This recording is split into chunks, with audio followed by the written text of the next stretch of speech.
జై స్వరాజ్య టీవీ. ఈరోజు తిరుమల తిరుపతి దేవస్థానంలో ఏదైతే లడ్డు కల్తీ జరిగిందో దానికి సంబంధించి ఈరోజు హనుమకొండ కలెక్టర్ మరియు వరంగల్ కలెక్టర్ దగ్గర శాంతియుతమైన నిరసన కార్యక్రమం చేయడం జరుగుతుంది. విశ్వ హిందూ పరిషత్ వారి ఆధ్వర్యంలో ఈ యొక్క కార్యక్రమం జరుగుతుంది.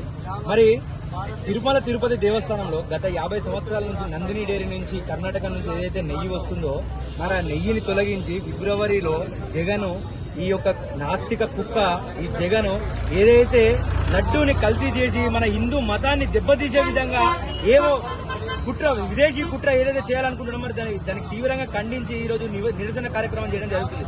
అదేవిధంగా మరి దేవాలయాలు చూసుకున్నట్టయితే అన్య మతస్థుల కంట్రోల్లో ఏదైతే ఈవో కావచ్చు, చైర్మన్ కావచ్చు, తిరుమల తిరుపతి దేవస్థానం నుంచి స్టార్ట్ చేసుకుంటే ఆ రోజు వైవి సుబ్బారెడ్డి కావచ్చు, ధర్మారెడ్డి కావచ్చు, వీళ్ళొక క్రైస్తవులు.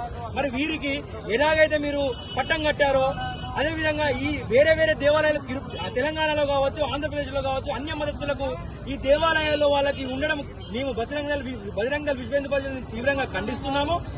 మరి ఏ ఒక్కరు గాని దేవాలయం అనేది ఒక హిందూ చేతి కంట్రోల్లో ఉండాలి, సనాతన బోర్డు అనేది కూడా హిందువులకి రావాలనే ఒక ఉద్దేశంతో మనం ఈ కార్యక్రమం చేయబోతున్నాము. కాబట్టి ప్రతి ఒక్క హిందూ బంధువులు ఈ కార్యక్రమంలో పాల్గొని దీన్ని విజయవంతం చేస్తున్నాడు. మరి రానున్న రోజులలో ప్రతి ఒక్క హిందూ సంఘటితంగా మారి ఒక శక్తిగా మారి ముందుకొస్తారని ఈ సందర్భంగా తెలియజేసుకుంటున్నాను. ఏడుకొండలవాడ వెంకటరమణ గోవింద.